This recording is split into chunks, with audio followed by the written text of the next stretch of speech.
Dieu vous bénisse. Hein?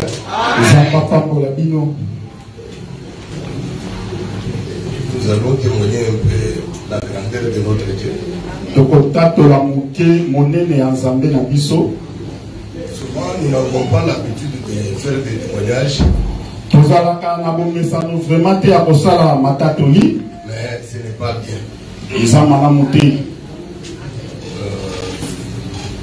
Une fois j'étais dans mon bureau à Kinshasa.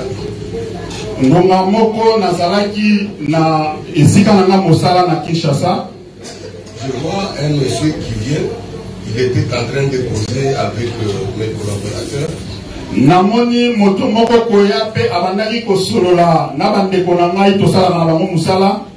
Bon, moi j'ai suivi un peu, il parlait de diamants, de l'or.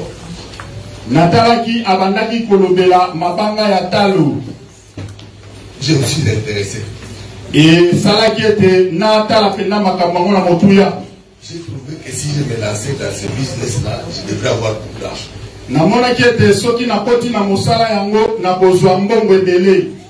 Je me suis dit, je dois d'abord prier.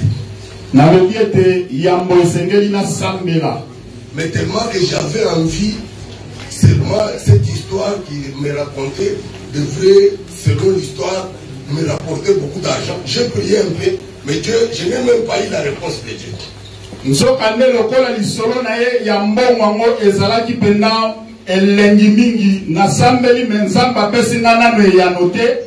Ah, je me suis dit non, je dois me lancer. Nous sommes allés à Dubaï avec le monsieur, on a acheté les spectromètres avec les autres appareils pour tester de l'or.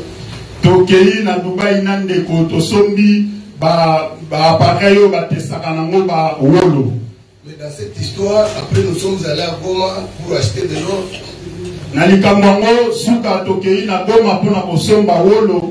On a acheté de l'or. Nous sommes allés à Kampala, en Ouganda. On avait au moins 62 kilos d'or. Mais pour vous éviter trop de détails comme le temps est déjà parti, on nous a escroqué toute la quantité d'or.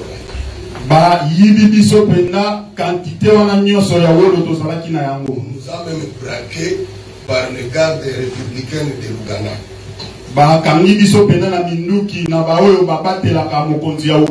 Donc pour moi, je commençais à pleurer, à prier le Seigneur pour que je puisse retourner à Kinshasa vivant. J'ai appelé mes pasteurs. J'ai demandé de prier pour moi. Tout le monde commençait à prier pour moi. Mon souci était que je retourne vivant parce que ma vie était en danger.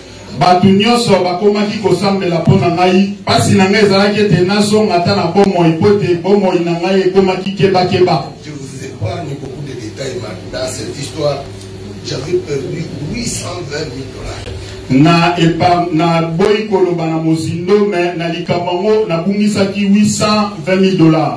Mais ce qui me consolait, c'est quoi? Je me dis que j'ai la parole, j'ai le Seigneur.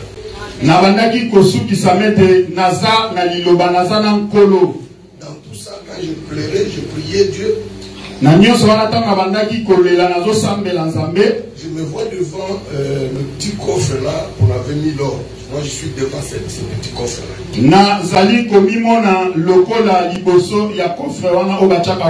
Après je vois ce coffre là disparaît, on me met devant un grand coffre.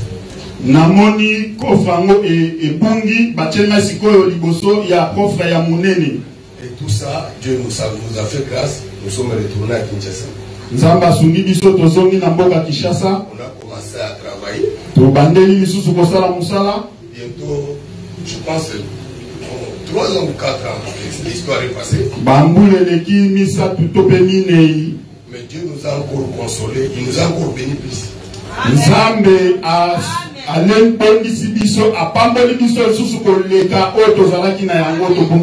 Je n'ai jamais témoigné ça, mais souvent, ça, je me reproche que que pourquoi je ne glorifie pas le Seigneur pour cela. Natatola yangona nute mais na mutema nangelo komoke soit kanga pona nini natatola yangote. Que Dieu vous bénisse. Zamba pambola bino. Nous allons entrer dans la prédication d'aujourd'hui. Tokokota na litea na biso ya mokolo lelo. Je ne sais pas qui a compris ou bien qui est en train de comprendre ce qui se passe. Na yebite nani oya sosoli to oya zo sosola nini ezoleka. Moi je comprends une chose. Ngana zo sosola boyi. La prière a une grande importance. Le sambo ezali na motuya makasi na bomoi na biso. Vous avez vu comment les chantres vont chanter? Bomoni lolenge nini bayembi bayembi. Vous avez vu comment tout le monde est dans la joie. Bomoni lolenge moto nyonso aza na esengo. Moi je vois même comment vos figures brillent. Ngana zo mona ndenge bozongenga. C'est le fruit de la prière. Ezali mbuma ya lo sambo. C'est que je vais te conseiller que dans ta maison, le feu qui est allumé, il ne faut pas l'éteindre. Na bopeso toli na ndaku na yo moto epeli ko boma yango te. Il faut prier même dans nos maisons. Esengeli to sambelaka ata na bandaku na biso eza na motuya. Sans Dieu, nous ne pouvons rien faire. Kozanga nzambe tokosala eloko te. Avec Dieu, nous ferons des exploits et Dieu il va écraser nos ennemis. Elongo na nzambe tokosala ya minene pe nzambe akonyata banguna na biso. Dans la prière que nous allons lui montrer, lui présenter nos problèmes, nos difficultés. Ezali nde na nzela na losambo tokotalisa yo eza baposa na biso pe bapasi na biso. Bien-aimé, quand tu es connecté, tu es dans la joie. Moninga mitango za mana na nzela ya losambo za na esengo. Une joie qu'on ne force pas. Tu te sens que tu es, même si tu manques, tu sais que tu es dans la joie quand tu es connecté avec le Seigneur. Tango za moto na mabondeli ato zangi omona esengo ezali penza na bomoi na yo. Excusez-moi, je vais un peu vous déranger. Bolimbisa nga muke na kotungisa bino. Est-ce que vous m'excusez que je vous dérange? Bokondimete na tungisa bino. Qui a invité quelqu'un aujourd'hui? Nani abengisi moto lelo. Même s'il n'est pas venu, mais tu l'as invité, il n'est pas venu. Atasoka yete mais obengisi ye atasoka yete obengisa tu as invité quelqu'un, même s'il n'est pas venu, mais tu l'as invité. Que Dieu vous bénisse. Nzamba pambola bino. Qui a lu ne fût-ce qu'un verset de la Bible pendant toute la semaine? Nani atangi ata verset moko ya pamba kolandisa poso mobimba. Que Dieu vous bénisse. Nzamba pambola bino. Bien-aimés, servons les Seigneurs. Balingami tosalela nkolo. Lire la Bible, c'est servir Dieu. Kotanga pe Biblia ezali pe kosalela nkolo. Parce que Dieu veut que nous puissions connaître sa parole. Pote yawe alingete toyeba liloba na ye. Si nous ne lisons pas, nous ne connaîtrons pas la parole de Dieu. Soki totanga te toyeba liloba na nzambe te. Ce que tu as lu et tu n'as pas compris. C'est ainsi que on va envoyer Philippe pour qu'il puisse interpréter ce que tu as lu. Tango tangi ososoli te nde bakotinda Philippe aya kolimbolela yo. Souvenez-vous de l'unique Éthiopie. Bokanisa moto oyo abandaki kosala na gouvernement ya Éthiopie. Il n'était pas israélite, mais il lisait. Yazalaki moyuda te me abandaki kotanga. Dieu a vu son souci. Zama moni posa na ye. C'est ainsi qu'il a envoyé Philippe. Le atindelaki Philippe. Amen. Servons le Seigneur, ayons cette œuvre à cœur. Tosalela nzambe tozwa mosala oyo na motema moko. Vous savez, cette église comme ça, cette assemblée comme ça, Oyebi ekelezia oyo lisanga oyo. c'est un corps. Ezali nzoto. C'est un corps. Eza nzoto. La Bible dit que Biblia elobi c'est la tête. Yesu aza mutu. Et nous sommes l'église, c'est le corps. Biso ekelezia tozali nzoto. Yesu aza mutu. Chaque membre dans le corps a un travail. Teni nyonso ya nzoto na nzoto ezali na mosala. Bon, je ne me vois pas pressé pour aller vite lire les versets, mais je suis en train de prêcher. Nazomona te bazotindika nga na lombango nakende kotanga makomi me nazoteya. Le corps, parce que nous formons un corps. Chaque membre du corps a un travail. Tozali kosala nzoto. eteni nyonso ya nzoto eza na mosala. La main ici, lorsque ici ça me fait mal, la main a tendance d'aller un peu voir qu'est-ce qui se passe. La main va toucher, la main va travailler. Loboko oyo, soki moto ezo sala nga passe esika songolo, loboko ezo mitungise kende kosimba, loboko esali mosala. Lorsque je fais pour que la nourriture aille dans le ventre, il faut que je puisse marcher avec mes dents. Wana nazala nzala, poete, ileko tana monoko esengeli loboko esala mosala. Nous tous, nous formons un corps, nous devons travailler pour les Seigneurs. Bisonyo sotozo sala nsoto esengeli to sala mosala pona nkolo. Bien-aimé, tu es membre de cette église. Tu dois travailler étant membre. Tu peux être la main, tu peux être les doigts, tu peux être le pied. Tu dois travailler pour que le corps puisse fonctionner et que le corps soit en bonne santé. Molingami ozali eteni ya ekeleza oyo esengelo sala lokola mosapi lokola lokolo esengelo sala. Lorsque tu es venu dans le Seigneur, lorsque tu as cru, tango ye kati na nkolo tango ndimeli, ça ne suffit pas seulement comme ça. Ekoki bongo te kaka. Il faut aussi annoncer la parole de Dieu aux autres. Esengeli pe opanza sango ya liloba na Nzambe na baninga. N'attends pas seulement que tu aies connu beaucoup, que tu connaisses beaucoup, non. Je te dis que même les prédicateurs, personne ne les connaît tout. Non. Kozela kaka te okoma na boye bebele na yebisio atabatei moto moko ta yebi nyonso. Si un prédicateur te dit que moi je connais tout, c'est un menteur. Je te dis. Parce que si tu connais tout, on va t'enlever. Ata motei moko ta yebiso nga na yebi nyonso ka moto na lokuta pote zoko yebi nyonso bakonetola yo. Parce qu'on est là, on est en train de nous édifier par la parole. Que ce soit le prédicateur, que ce soit nous tous. Jésus-Christ est en train de nous enseigner. Lorsque Jésus voit que celui-ci, il est maintenant, il a atteint maintenant la maturité, il a atteint maintenant la perfection, il enlève. Bisoni on ndenge tozawa kolo Yesu Kristu azolembisa biso tanga komonete tokoki ibongwa netoli biso. N'attends pas que je te donne l'exemple de Philippe. Nazopeso ndakisa ya Filipo. Philippe, Jésus venait de l'appeler il n'y a pas longtemps. Filipo, Yesu autaki kobenga ye aumelaki nanu te na nkolo. Il n'y a même pas longtemps qu'on a appelé Philippe, mais il a les soucis d'appeler Nathanaël. Filipo aumelaki nanu na makambo ya Nzambe te, mais akomi déjà na posa ya kobenga pe Nathanaël. Il va dire à Nathanaël, nous avons vu celui dont les prophètes ont parlé, le Jésus-Christ, le fils de Joseph. Ayebisi Nathanaël te namoni oyo basakoli balobaka Yesu Masia.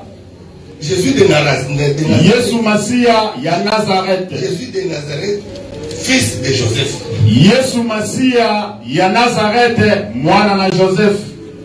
Pour voir que Philippe ne connaissait pas encore Jésus, il l'appelle fils de Joseph.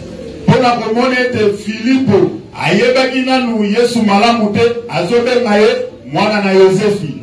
Or que Jésus n'était pas le fils de Joseph. Nzokande Yesu azalaki mwana ya Yosefi te. Lorsqu'il marche, Philippe, Jésus est en train de parler, il écoute, il marche. Un jour, il va demander à Jésus, montre-nous le Père, cela nous suffit.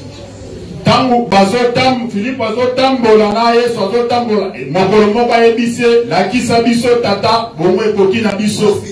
Tu nous parles de Père, alors montre-nous seulement le Père, cela nous suffit. Peut-être olobelaka biso kaka tata lakisa biso pe kaka tatango yango ekoki biso. Philippe avait compris que ce n'est pas le fils de Joseph, parce qu'il nous l'avait déjà appelé lorsqu'il a appelé Nathanaël. Il lui a dit, nous avons vu Jésus de Nazareth, dont les prophètes ont parlé, fils de Joseph. Il lui a donné un père. Plus tard, il va dire que montre-nous le père. C'est-à-dire, Philippe, il ne connaissait pas encore Jésus lorsqu'il a appelé Nathanaël. Philippe oyo yambo tango azobenga Nathanaël ayebisi ete tukutani na Yesu basakoli balobaki mwana na Yosefi. Tango aumeli na Yesu koyebi ye sikoyo akomi oloba lakisa biso tata. Donc ce que je veux dire c'est quoi? N'attends pas que tu aies la connaissance comme le docteur Adela, comme l'apôtre Franck, comme ça tu vas appeler les gens. Non. Kozelate, oye ba Biblia ebele, lokola mosakoli Adela, Thomas Franck, pona obanda kobenga batu. Philippe a appelé Nathanaël. Il ne connaissait pas encore Jésus, mais il a appelé Nathanaël parce qu'il a compris la bonne nouvelle. Il a dit non, non, non, je ne peux pas manger seul. Ça, c'est le jour de la bonne nouvelle. Toi aussi, viens.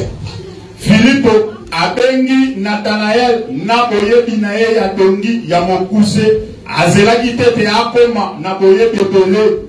Même les lépreux en Israël, les lépreux qui étaient en dehors, lorsque ils sont allés trouver la nourriture dans le cas des Syriens, je pense Syriens. Bato na maladi na mbala na kati na Israël tangu bakendaki kokutana na bilei na ngambu ya bato na Syria. Ils ont dit qu'aujourd'hui c'est le jour de la bonne nouvelle. Allons dire là-bas que les autres viennent. Balobiete lelo ezali mokolo ya sango malamu tokende pe na koyebisa bandeko bango pe baya kozwa. Je vais appeler l'autre part. Na kobenga bwato mosusu. Regardez la femme samaritaine. Tala mwasi na Msamaria. Lorsque Jésus lui dit c'est pas tout ce qu'elle a fait. Tangu Yesu ayebise makambo afi na ye. Vous voyez, elle ne connaissait pas Jésus. Ayebaki Yesu te. Lorsqu'on lui a dit tout ce qu'elle a fait. Tangu bayebise makambo afi na ye. Elle ne dit même à Jésus que, elle ne dit même pas à Jésus que attends, je vais appeler les autres. Elle court directement appeler les gens. Venez voir quelqu'un qui m'a dit tout ce que je fais. Alaki kutu Yesu te akini mbangu akei boya kotala moto ayebisinga makambo nyonso na sala. Lorsque tu es venu au Seigneur, tu as une mission d'évangéliser, d'appeler les gens au Seigneur. Ce n'est pas une possibilité ou bien tu peux ou ne pas le faire. Non, c'est une obligation. Tangu oyekati na kolo ezali nde mosala ya kopanza sango nzambe apesi yo ezali te ke nasala tolasa te ezali etinda. C'est une obligation. Ezali etinda. Pas pour un groupe de gens, non, c'est pour tout le monde. Ezali te pona batu moko songolo ezali pona batu nyonso. Est-ce que parmi nous il n'y a pas ceux-là qui travaillent avec des Québécois, des Blancs? Il n'y a pas de gens dans vos travail. Vous travaillez seulement avec les gens de notre race. Yokama kambo. Na esiko salaka. Bande kwa mindele bazate. Oba benga kaba Québécois. Yobe nisaka kaka bato ya mwindo. Jésus-Christ est mort à la croix aussi pour Yesu a koufeli pe ba Québécois. Nous avons besoin que notre frère David puisse interpréter en anglais. Amen. Tozali na posa ndeko na biso pe a interprété na English. Parce qu'il y aura des gens qui ne comprennent pas français et nous serons contraints. Je te dis, nous aurons quelqu'un qui va interpréter en anglais. Lorsqu'il y a l'abondance de la nourriture, les gens qui vont manger viendront après. D'abord, l'abondance. Vous voyez, d'abord, les gens qui ne comprennent pas le français. C'est ainsi maintenant que Dieu va envoyer l'interprète. Et vous allez la moto à Polimbola na anglais. Yambo, et sengeli na tozala na biloko bele. Biloko sokeze bele, bato kolia bakoya. Et sengeli, bato bayebi nanu. Minoko mususu loba bangle baya. Et bongo nenzamba kotinda moto à Polimbola. Bon, le temps nous fait défaut. Je ne suis resté qu'avec ce dimanche et l'autre dimanche. Je termine pour cette période ici. Ngonga pendezo sala biso pasi na tikali kaka na lomingo ya lelo pe lomingo ekoya. On va lire Jean chapitre 1 verset 1 à 3. Tokotanga Yohani mokapo na moko verset 1 kino misato. Jean chapitre 1er verset 1 à 3, nous lisons au nom de Jésus. Amen. Au commencement était la parole était avec Dieu, et la parole était Dieu. Elle était au commencement avec Dieu. Toutes choses ont été faites par elle, et rien de ce qui a été fait n'a été fait sans elle. Amen. Amen. Amen. Nous pouvons lire aussi Proverbe 8, chapitre 1, verset 1. Proverbe 8, verset 1. Proverbe chapitre 8, nous lisons le premier verset. La sagesse n'écrit-elle pas? l'intelligence n'élève-t-elle pas sa voix? Verset 22 à 24. Proverbe 8, verset 22 à 24. Nous lisons au nom de Jésus. Amen. L'Éternel m'a créé la première de ses créatures, de ses œuvres, afin que ses œuvres, avant ses œuvres les plus anciennes, j'ai été établi depuis l'éternité, dès le commencement, avant l'origine de la terre. Papa, nous pouvons aussi aller vite à Actes des Apôtres 35, 37.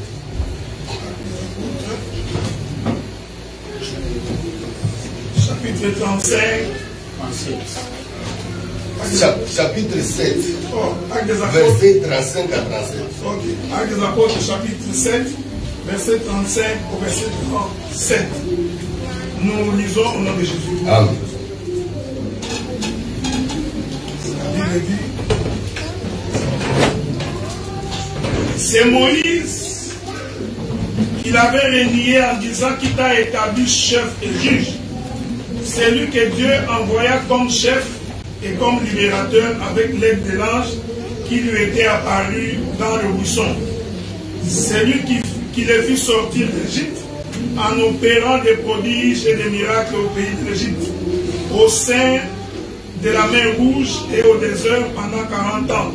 Verset 37, c'est Moïse qui dit au fils d'Israël, Dieu vous suscitera d'entre vos frères un prophète comme moi. Que Dieu vous bénisse. Amen. Nous essayons un peu depuis un temps d'expliquer les mystères du Père et Fils. tozali komeka kolandisa ntango tolobela mabombami ya tata pe ya mwana. C'est vraiment très important. Eza motu ya makasi. Parce que beaucoup de gens, surtout les témoins de Jéhovah, ils embrouillent beaucoup d'enfants. Po ete bato ebele mingi batémoin ya badessin. Nous avons dit que il y avait un être qui s'appelait l'Éternel. Tolobaki ete ezali na ezali kozalisama moko ezobengama Yahweh. L'Éternel n'a pas de père, n'a pas de mère, n'a pas de généalogie. Yahweh azana tata te, azana mama te, azangi bankoko. L'Éternel, lorsque lui a existé, il n'y avait pas autre chose. Yahweh tangu ye azalaki eloko mosusu ezalaki te.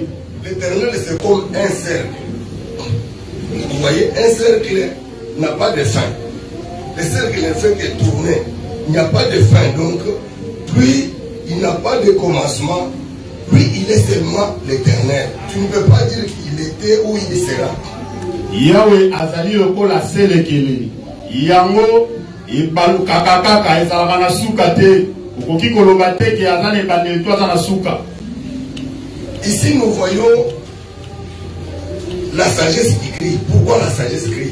Awa tosomona bwanya ezoganga pona nini bwanya ezoganga. La sagesse revendique qu'elle était créée la première de toutes les créatures. Bwanya ezolobete ekelamaki yambo yabikelamu nyonso. Comme quand la sagesse était créée, c'est quand l'Éternel a pensé. Tangu bwanya ekelamaki ezatangu Yahweh akanisaki. Quand la sagesse est enfantée, c'est quand l'Éternel a manifesté sa pensée qui est ta parole.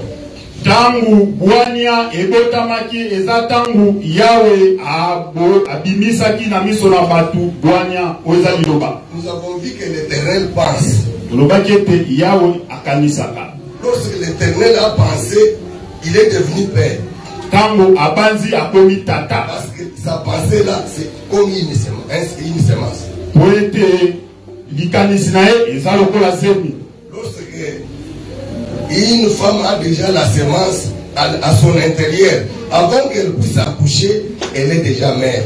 Tango mwasi aza déjà na semi, yambo ete abota aza déjà maman. Donc lorsque la sagesse dit que l'Éternel m'a créé, c'est quand l'Éternel a conçu la pensée. C'est une seule pensée au singulier, pas beaucoup de pensées. Tangu Bwana zolo bete yawe akelanga moto na yambo ezali tangu yawe akanisa likanisi moko makanisi belete. Lorsque quelqu'un pense, parce que nous tous ici nous pensons, ou soit nous tous ici chacun a sa sagesse. La sagesse de Frenting, avec Frenting, ce ne sont pas deux personnes. Tangu motazo kanisa biso nyoso wa tozala makanisi na biso makanisi ya ndeko tingi eza batumi balete. Lui et sa sagesse, c'est seulement Frenting. Na Bwana na ye eza kaka ndeko tingi. Donc lorsque la sagesse crie que l'Éternel m'a enfanté, m'a créé, c'est ça la pensée de l'Éternel. Lorsque l'Éternel a pensé. Tangu Bwana zolo bete yawe akelingai ya mwana nde likanisi na nzambe tangu nzambe akanisi. Lorsque la sagesse crie que l'Éternel m'a enfanté, c'est ça la manifestation de la parole de l'enfant, du fils. Tangu Bwana zolo bete yawe abotinga ya mwana nde ezali komonisama ya mwana. Maintenant, lorsque l'Éternel a pensé, il devient père. Tangu yawe akanisi akomi tata. Lorsqu'il a créé la sagesse, il devient père. Tangu akeli Bwana akomi tata. Donc le passage de Proverbe là, c'est la même chose avec Jean 1, verset 1 jusqu'à 3. Mokana na proverbe ya mwana nde Yohane moko kobana na moko kino na misatu. Maintenant, la parole va être là très longtemps, beaucoup de jours. Beaucoup de jours, parce que nous avons lu que même dans l'éternité, il y a des jours. Bwana eumeli wana siko mikolo bele pote tota ki kotanga na mukana na mishe ete ata na libela pesa na mikolo. C'est comme nous avons lu la fois passée que la sagesse jouait devant l'Éternel et elle faisait le plaisir de l'Éternel. Nenge totanga ki mokolele ki ete Bwana ebandaki kosakana liboso na tata kosala esengo ya Yahweh. Et la parole a adoré le Père, la parole a adoré l'Éternel. Pe liloba egumbameli Yahweh. C'est ainsi que l'Éternel est devenu Dieu.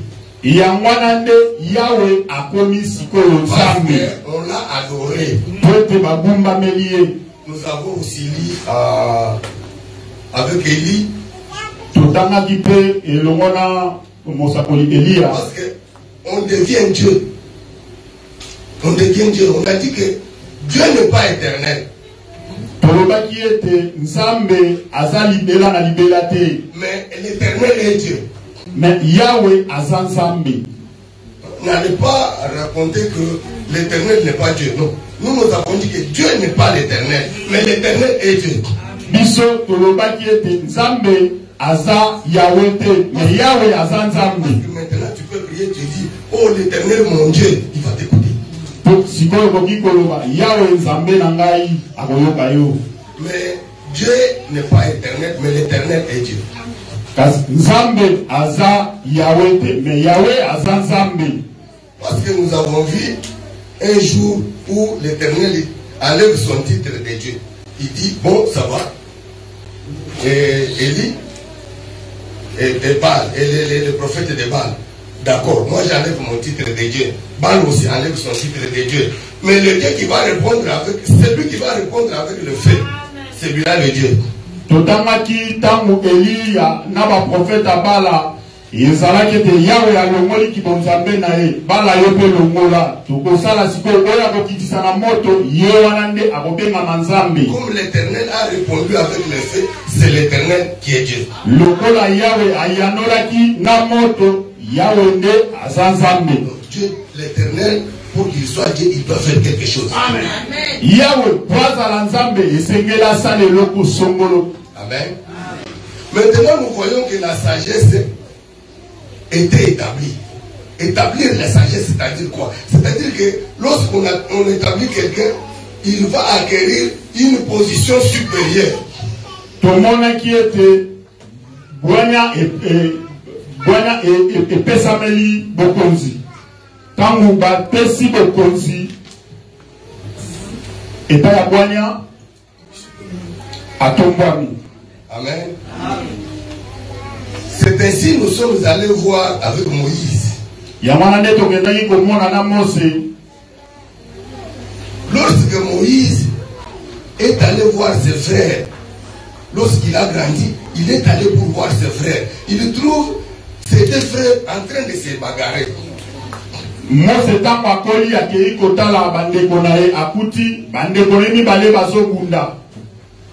Peut-être que la fois prochaine, je ne veux plus recommencer jusqu'au début.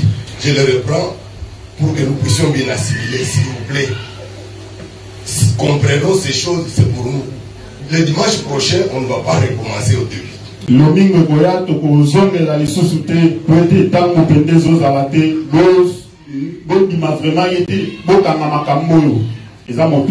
Si quelqu'un n'a pas compris, s'il me pose des questions, je vais lui répondre.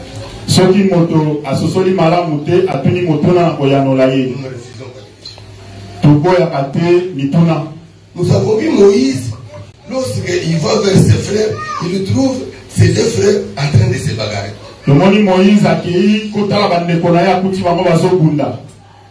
Ils sont en train de se bagarrer. Moïse, comme il voulait donner la paix, c'est un homme de paix. Il a dit, mais vous êtes des frères, pourquoi vous vous bagarrez?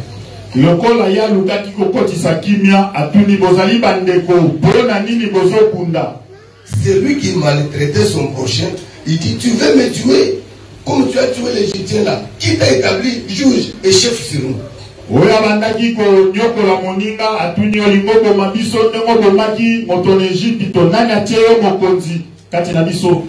Mais lorsque Moïse va fuir,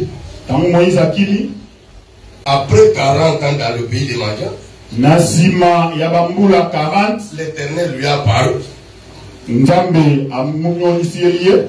a investi. Il a établi Moïse. Quand Moïse revient maintenant, on ne le résiste plus. C'est ce que nous avons lu. C'est Moïse maintenant qui a fait sortir Israël. Mais Moïse, comment il est né? Moïse est né après 3 mois de l'avoir caché par ses parents. On va les mettre dans une caisse sur le fleuve Nil.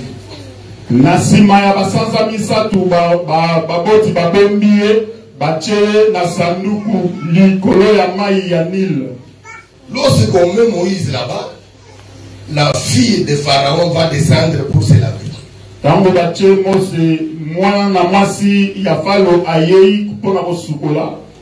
Elle va prendre Moïse. La soeur de Moïse va lui dire que je peux te chercher une nourrice.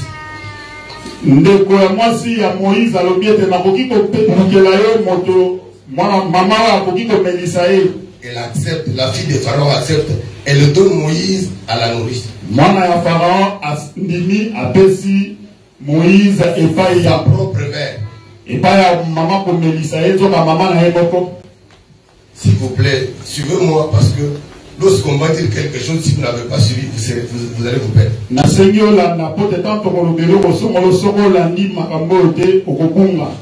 Moïse va grandir dans la maison de Pharaon. Moïse va connaître la magie dans la maison de Pharaon. Toutes les pratiques qu'on faisait dans la maison de Pharaon, tout ce qu'on faisait là-bas, Moïse est entré en profondeur là-bas parce qu'il était considéré comme le fils de la fille de Pharaon. Mose akoyeba bonganga yanda ko ya falo makambu nyose bandaki kosala mapuna pote akoli lokola mwana ya mwana mwasi ya falo. Lorsqu'on voyait Moïse en Égypte, on le respectait parce qu'on disait que c'est le fils de la fille de Pharaon. Pote tango bazo mona Mose na Égypte to bazo tosa pote bazo ba yende koko ya falo. Mais la fille de Pharaon, elle savait que ce n'est pas mon fils. Mais tout le monde disait que c'est son fils. Lui, elle savait que c'est pas mon fils. Je l'avais pris dans le fleuve Nil. C'est ainsi, Moïse va dire à ses frères que votre Dieu vous suscitera un autre prophète comme moi.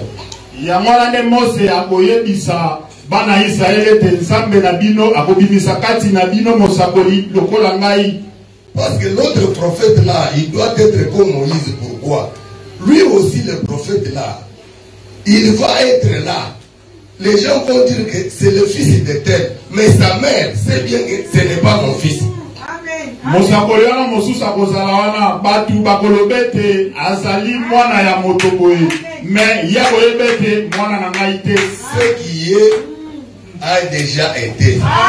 Oyo ezali ezala nango déjà. Ce qui sera a déjà été. Oyo pe kozala ezala nango. Dieu ne ramène que ce qui est passé. Nzambe abandelaka ndelaka makambo. Pourquoi vous voyez lorsque Jésus-Christ est venu, yamwana tango Yesu aye, Marie n'avait pas besoin de recevoir la semence de Joseph. Maria azalaki na posa ya kozwa momboto epai na Joseph. Mais les gens l'appelaient que c'est le fils de Joseph. Kasi batu bazobenga yete mwana ya Yosefi. Or qu'il n'était pas le fils de Joseph. Nzoka azalaki mwana ya Yosefi te. Même Philippe qui était son disciple, il l'appelle fils de Joseph. Ata Philippe azalaki moyekoli na ye azobenga yete mwana ya Yosefi. Parce que lui aussi, il devrait être né dans une maison, il devrait être né dans une maison ou par une femme élevée là-bas, mais qui n'est pas le fils de cette femme. Pote yepe esengelaki abotama na ndaku moko akola kuna me azalite mwana ya tata wana. Parce qu'il était comme Moïse. Pote azalaki lokola Mose. Il devait aussi grandir comme Moïse a grandi dans une maison. On croyait qu'il est de cette maison-là, or il n'était pas de cette maison. Esengelaki yepa kola lokola Mose balobete azaya ndaku wana nzoka azaya ndaku wana te. Est-ce que nous pouvons lire Ecclésiaste chapitre 15 verset 3 ou 3, 15? Moi, je vais d'avoir un verset. Tokoki kotanga Ecclésiaste 14. 3, 14 à 15. 14 à 15. Ecclésiaste chapitre 3, verset 14 au verset 15. Nous lisons au nom de Jésus. Amen. J'ai reconnu que tout ce que Dieu fait durera toujours. Qu'il n'y a rien ni ajouté, rien à en retrancher. Et que Dieu agit ainsi afin que l'on craigne. Ce qui a déjà été. Ce qui sera a déjà été. Dieu ramène ce qui est passé. Amen. Amen. Dieu ramène ce qui est passé. Pourquoi? Il fait cela pour qu'on les craigne. Amen. Zambe azongisaka oye leka pona nini azongisaka yango poete tobanga ye. Donc à partir que le Seigneur, ce qui se fait aujourd'hui, Dieu va le ramener encore demain. Nous pouvons savoir que demain, si on craint Dieu, nous serons comme ça. Makambu oye leka tozoye baete Nzambe soki to salisu makambo tala tanga leka ke salaki boye nzamba kosala boye. Parce que nous avons vu quand Daniel a marché avec Dieu, comment était sa fin même lorsqu'on l'a jeté dans la fosse au lion.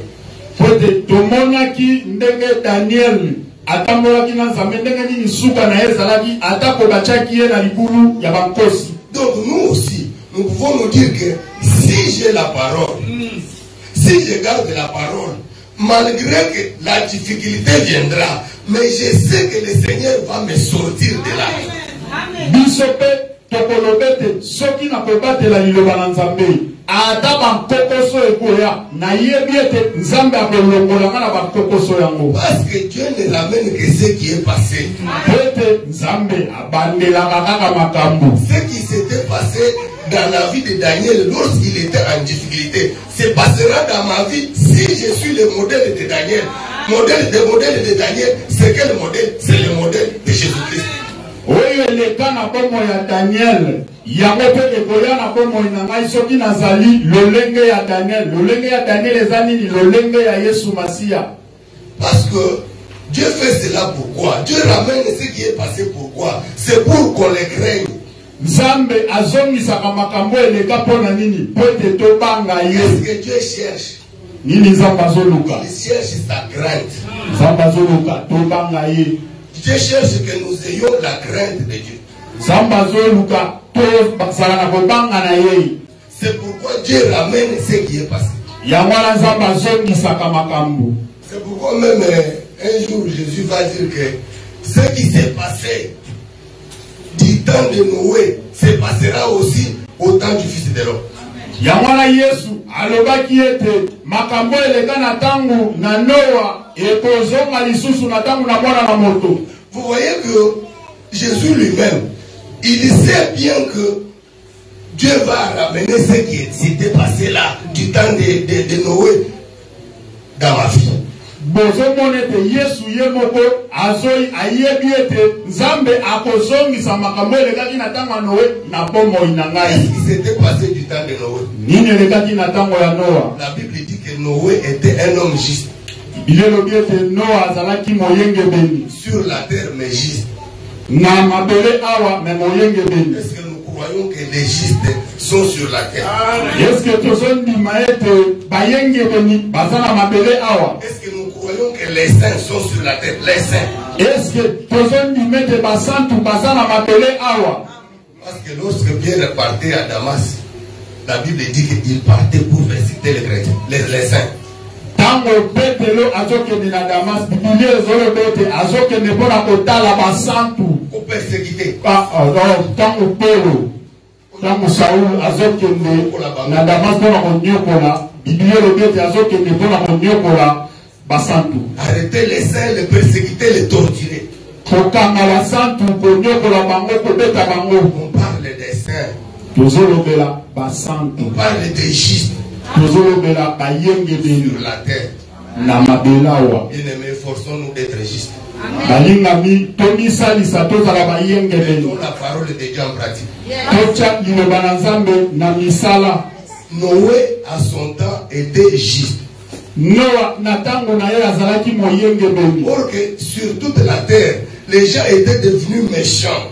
Les gens, comme ils s'aimaient, ils produisaient beaucoup, ils pensaient que nous avons Dieu. Or qu'ils avaient déjà laissé Dieu très loin. Dieu était même content d'eux, mais Noé, malgré que tout le monde était méchant, tout le monde ne plaisait pas à Dieu, mais Noé était juste. Na tango ya Noa batu nyonso bakomaki basumuki. Malgré que batu nyonso bakomaki basumuki, mais Noa azalaki moyenge beni. Noé était un homme juste sur la terre.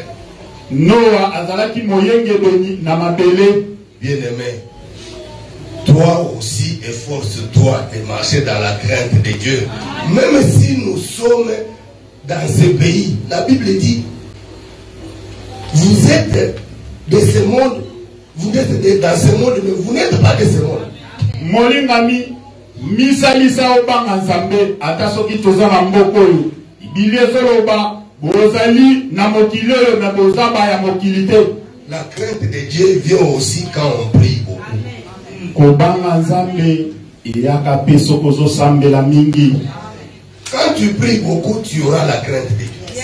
Tango ozosambela mingi kobanga Nzambe koya. Quand tu fais la prière, tu peux faire un effort, mais tu trouveras que tu tombes toujours. Tango ozokima losambo okoki komisalisa omona kaka okoyi na mabele. Parce que ce n'est pas par ta force. Toeteza makasi na yo C'est Dieu te. qui te fait grâce. Nzambe nde azosala ngolu. Mais toi, tu ne veux pas le servir. Comment il va te faire grâce? Yo lingi kosalela ete akosala ngolu ndenge nini. Je pense que Dr Adelar, papa, apôtre Franck, trouvez vraiment un moyen, s'il vous plaît, je vous demande du haut de cette chaire, que tous ceux-là qui veulent chanter viennent faire la répétition et que le prédicateur du jour puisse dormir, quitter son lit. Pourquoi venir ici avec les chantres, avec le président du culte, venir dormir ici, prier? Notre bien-aimé Miguel, il est tout près ici. Si moi je dors ici, il ne va pas me refuser que je me lave chez lui. Il va accepter, je me lave chez lui et puis je viens à Gokin. Nazo senga basali netumbelo awa apôtre Franck, Dr Adela, ete bato bazo salela Nzambe bayaka mingi osambela ata kolala wa bayembi pe lokola batei pote Et pour la malam, masoki nalali awa ndeko ibiaza pembeni awa kokiko pekisangate na sokole pai na ye. Ne laissons pas de bonnes habitudes pour dire que parce qu'on est au Canada. Dieu, la parole de Dieu n'est pas venue d'ici. Non. Totika mamesano ya malamu te pe toza na Canada. Liloba nzambe euta wate na Canada. La parole de Dieu, même les enfants de Dieu, on les parle avec rigueur. Amen. Liloba nzambe ataba nzambe balobela ka bango vraiment nako koza bokonzi. Jésus lui-même il dit, les autres sont partis. Pourquoi vous n'êtes pas partis? Yesu yebo euta zolo papa ngo bakeye bongo bino bokete pona nini? Est-ce que Pierre et les autres étaient partis? Ils sont restés. Il a dit, où irons-nous? C'est toi qui as la parole de la vie éternelle.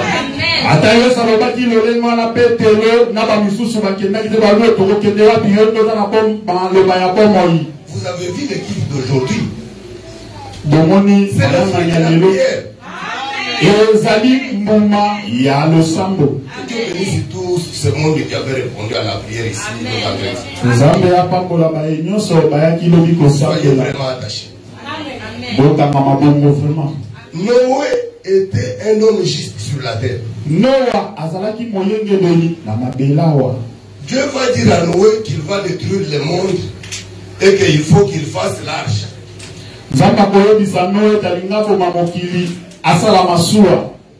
Nous sommes toujours en Jean 1, verset 1 jusqu'à 3. Noé va commencer à aller couper les bois, monter avec les bois pour construire l'arche. Bien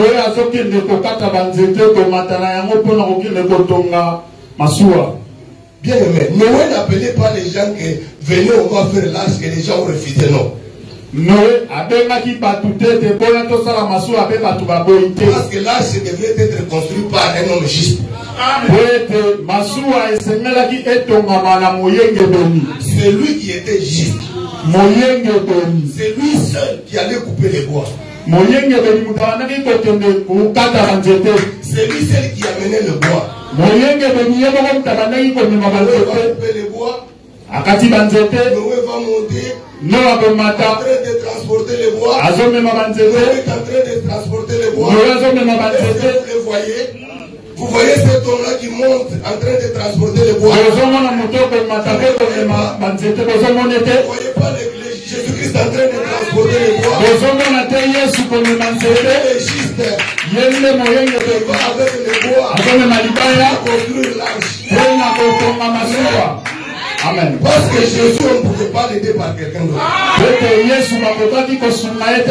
C'est Jésus qui construit l'arche. Les pécheurs vont entrer dans l'arche. Amen.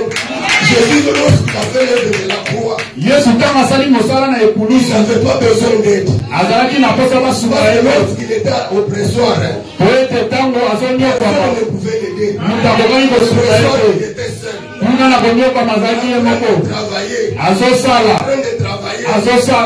avoir travaillé, l'Église est sortie. Nous les pécheurs maintenant, nous sommes sauvés par l'œuvre de la croix.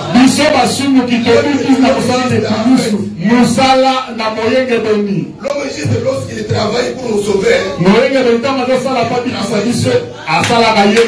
besoin de notre aide de péché. C'est pourquoi Jésus dit, ce qui s'est passé du temps de Noé se passera du temps du fils de Noé. Noé était seul en train de construire l'arche. Transporter le bois. En train de souffrir. Amen. Le Dieu merveilleux. Je veux vraiment que vous puissiez comprendre. Je veux que tout le monde comprenne. S'il vous plaît, si vous n'avez pas compris, posez-moi des questions. Je veux vraiment que tu comprennes. Ce que nous sommes en train de dire ici, même les théologiens ne peuvent comprendre.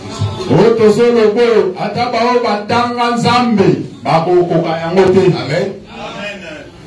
Notre souci est que vous puissiez comprendre le ministère de Fils du Père et Fils. C'est pourquoi on va parler aussi du Fils prodigue.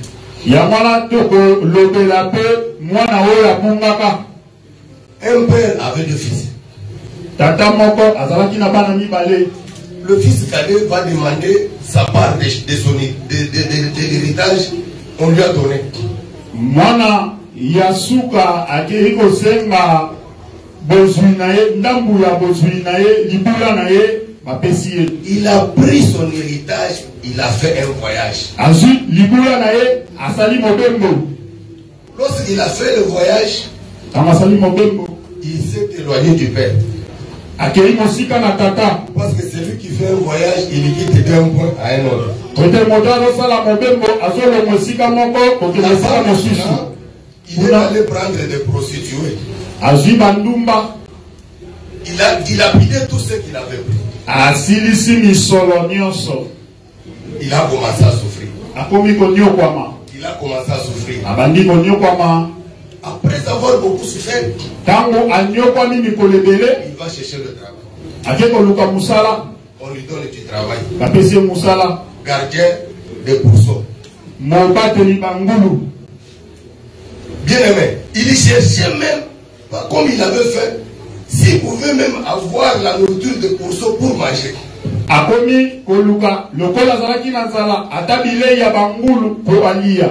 ne pouvait lui donner ça. Il n'avait pas mangé la nourriture des pourceaux, non. C'est pourquoi il faut lire la Bible. Je vais vous dire, non, lorsqu'il avait fait, il a mangé la nourriture des pourceaux, vous n'acceptez pas, vous ne lisez pas.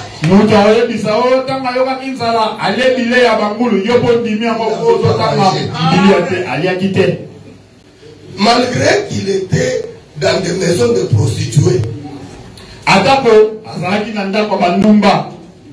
mais la parole qu'il avait, les prostituées ne pouvaient pas détruire. Les prostituées ont pris tout. Ils ont pris les habits. Ils ont pris l'argent. Mais la parole qui était en lui, les prostituées ne pouvaient pas prendre. Parce que si les prostituées avaient pris la parole, ils ne pouvaient pas réfléchir que dans la maison du Père, il y a beaucoup de choses là-bas. Il est rentré à lui-même. Il va dire, notre Père a beaucoup de serviteurs qui ont du pain en abondance, beaucoup de nourriture. Moi je souffre, je dois rentrer vers le Père. Papa, azali na biloko belé pe basali belé na zonyo komesenge na zonge pa ya tata. Je vais lui demander pardon. Na kosenga ebo limbisi. Je vais lui dire que considère-moi comme ton serviteur. Na koyebisa e mona mata lokola moumbu na yo. Lorsque il commence à retourner, tangu azosonga, le Père est saisi là. Papa a tout ça mikuna. Le Père va sortir. Papa kobima. Le Père en sortant, Papa tangwa bimi, il a fait aussi un voyage. Il a quitté d'un point à un autre. En sortant, Papa kobima, il a laissé son habit dans la maison. Atiki et la mana Ce n'est pas écrit comme ça. Et comment mais moi je te dis que crois comme ça que le Père ne pouvait pas sortir avec son habit dans la maison. Il a laissé sa tenue à la maison. Je vais chercher l'autre barre qui va m'aider. Vous voyez lorsque Jésus lave les pieds des disciples, la Bible nous montre qu'il a enlevé son habit. Il l'a mis dans la chaise. Après avoir enlevé son habit, il va entrer maintenant en dessous de la table pour laver les pieds. Avec l'habit, on ne peut pas entrer là-bas. Pour laver les pieds des disciples, on doit porter un habit de serviteur. Nous parlons toujours du Père et Fils. Lorsque Jésus entre là-bas, avec l'habit de serviteur, il commence à travailler. Il commence à laver les pieds des disciples. décidé. Voilà ce qu'il a terminé. C'est pourquoi le père ne pouvait pas sortir avec son habit. Il a son habit. Le père sort. Il est en train de partir vers le fils. Bien aimé. Lorsque le père part vers le fils, il a fait un voyage. Il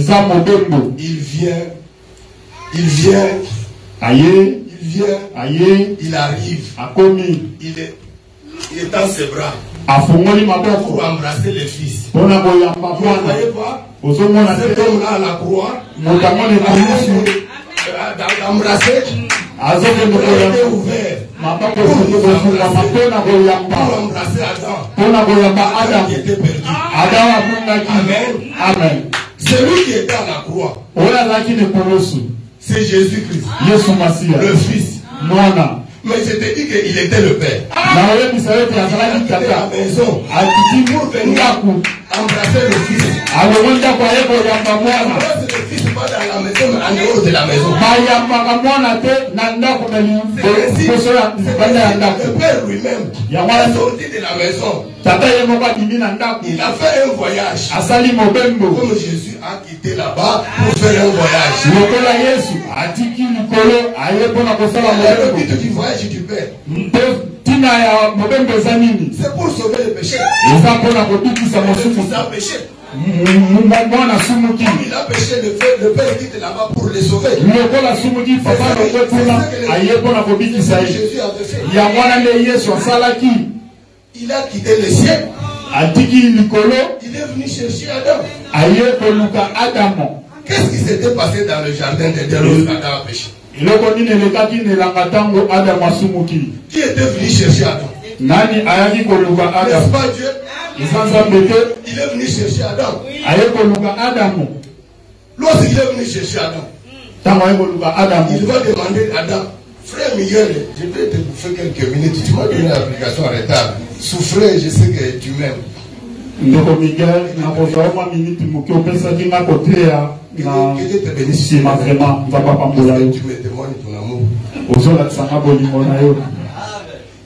Lorsque Adam a péché, vous voyez bien que Dieu vient chercher Adam. Mais qu'est-ce que Dieu a fait? Il fallait abattre un agneau. C'est l'œuvre de la croix. Je pense qu'on va se limiter ici. Amen. Vous avez de la valeur, je dois vous respecter.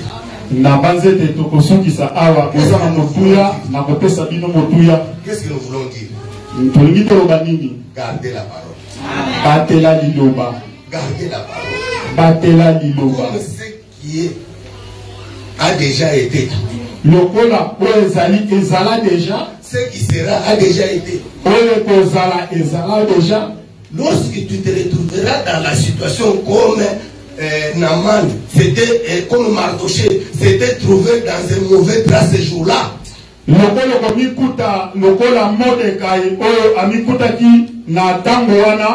Que Naaman voulait l'exterminer.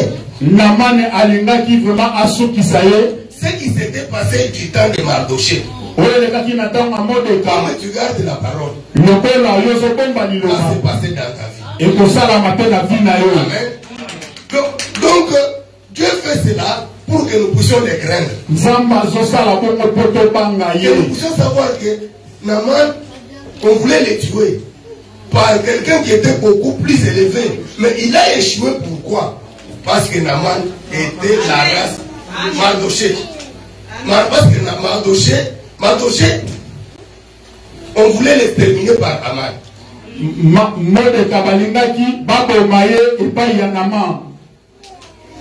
La femme de Naaman lui dit ceci. Mardoché devant lequel tu es en train de tomber.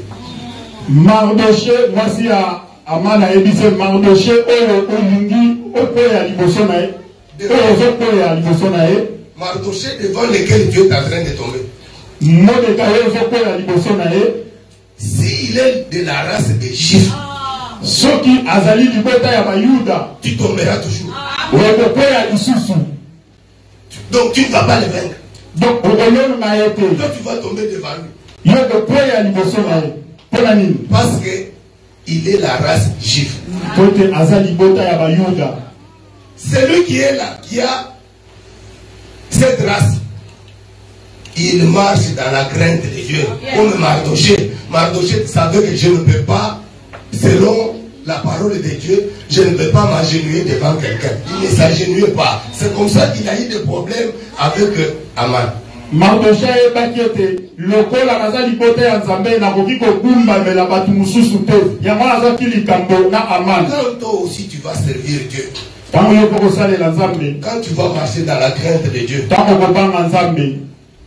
ce qui était passé dans la vie de Mardoché passera dans ta vie. C'est lui qui va creuser une tombe devant toi. Il va tomber lui-même là-bas. C'est lui qui va faire des pièges contre toi. Il va être rattrapé par ses propres pièges.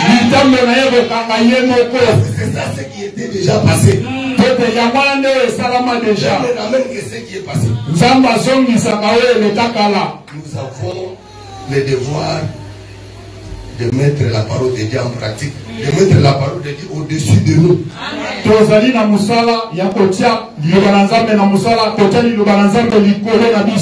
Je voulais un peu compris. Je voulais compris. Est-ce que nous pouvons nous tenir debout?